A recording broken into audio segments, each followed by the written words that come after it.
Hey, I'm Ryan. I'm going to be doing the walkthrough on your 1290 Super Adventure. So we're going to start off with the main focus of your bike here. It's going to be keyless entry. So this is going to be your key fob. So this will give you access to everything just in close proximity. So what we're going to start with here is the lock button on this side.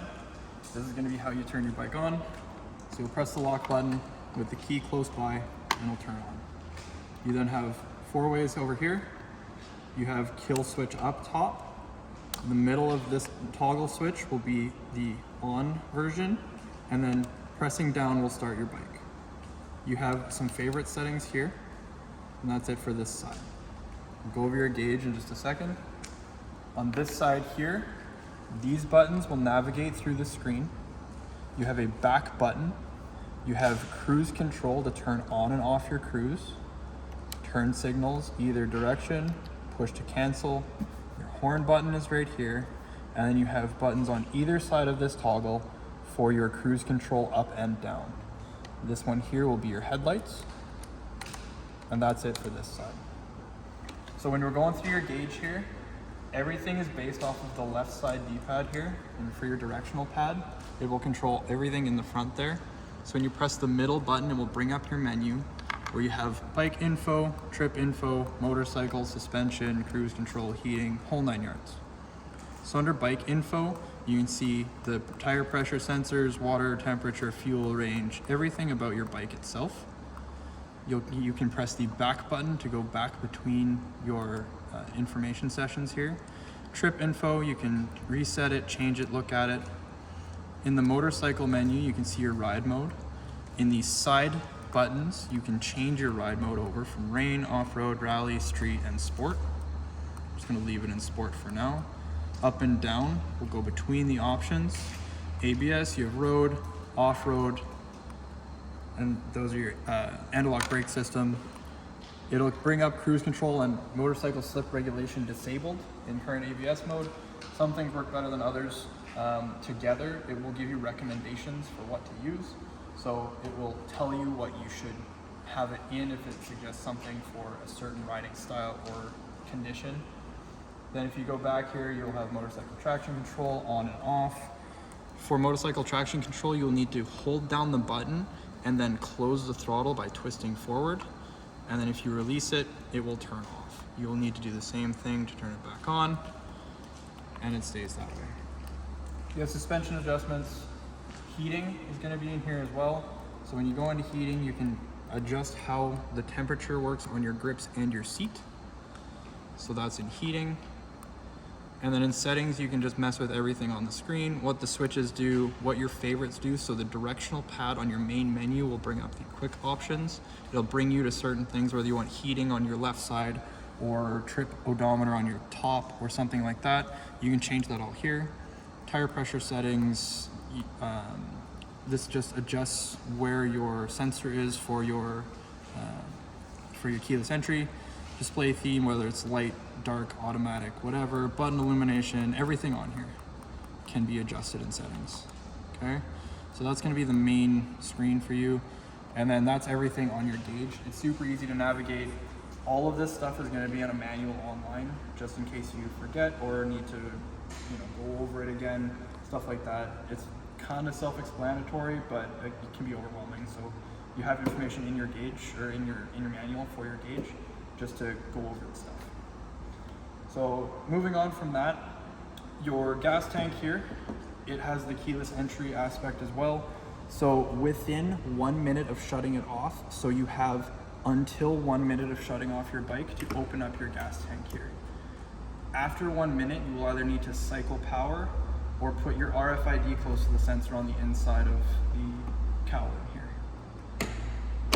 Easiest way, you shut it off. After a minute, if you need to open this back up, turn it back on with the black button again, you can open up your gas tank. Super easy, okay? As well, with your keyless entry, you have a button on the side somewhere over here. This button, you'll hear a click. That opens up your rear seat. In order to get to fuse panel, if you have a little bit of storage here, under your straps, you can put insurance or a toolkit or whatever you want to do under here. And so that's just access to your seat compartment right here. Pretty easy. Your battery will be underneath your driver's seat here. Your driver's seat will come up. If you slide it forward a little bit and then back, it can be a little stiff. Forward, up, and then out.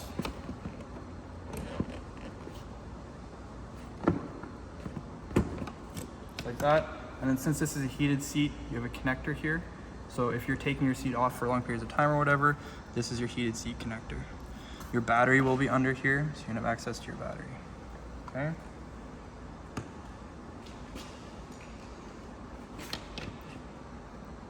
There are 2 tabs in the front and the middle that you'll need to put on first. You can slide down and then it'll sit in nice. And your rear seat has 2 tabs in the back. Put the back on first, wiggle it until it's set, and push until it clicks. There's a faint click there that'll get you going on that. So that's basically most of your user options for keyless entry, seats, all the gauge, handlebars, stuff like that. Drives like a normal motorcycle, so nothing's reversed. You don't have a reverse gears or anything like that. It's all the same aspect for a normal motorcycle. You have storage in the front. If you're coming in to pick up your motorcycle, this is most likely where your key will be. So you can use it right away, just don't forget your key is in there. Okay? So for maintenance purposes, first 1,000 kilometers is your break-in period, and after 1,000 kilometers, you'll change your oil. You'll check your chain tension, tire pressures, torques on certain fasteners, an overall check of the bike, make sure it's all good. You'll have a rev limiter, not a rev limiter, a recommended shift light, basically, on your gauge for the first 1,000K. You cannot turn that off. That is just a safety measure. It's recommending you shift in that certain RPM range just to protect the motor. So you can keep an eye on that and try and shift in that range, just keep it nice. And then after 1,000 kilometers, even if you get your service done at 992 kilometers, that'll still be there for the next 8. So after 1,000 kilometers, that shift light will go away. And then you can ignore it or do whatever. So that's basically it for that sort of stuff.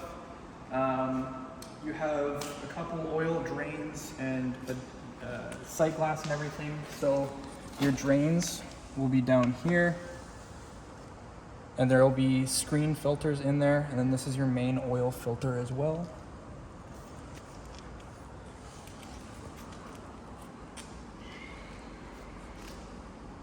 Your sight glass will be underneath this cowl.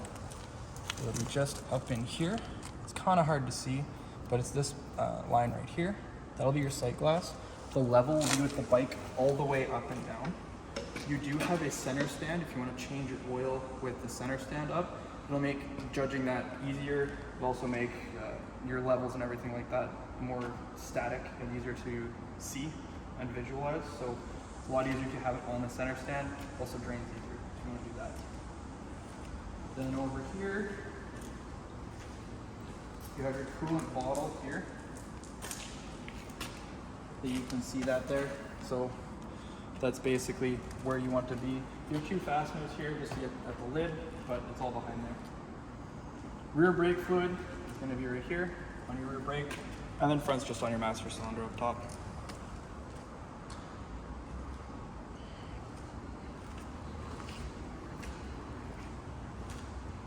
So that's pretty much a rundown of the bike. If you get into more in-depth stuff like chain tension, that stuff will be in your manual. You can look at that there. All that stuff will be online, unfortunately. You can go onto the KTM website. You can go onto and Google it, and it'll be manualslib.com as a free one that I don't know if they're going to charge you for it or not, but you can check it out there. Anywhere you can find the information online is going to be good.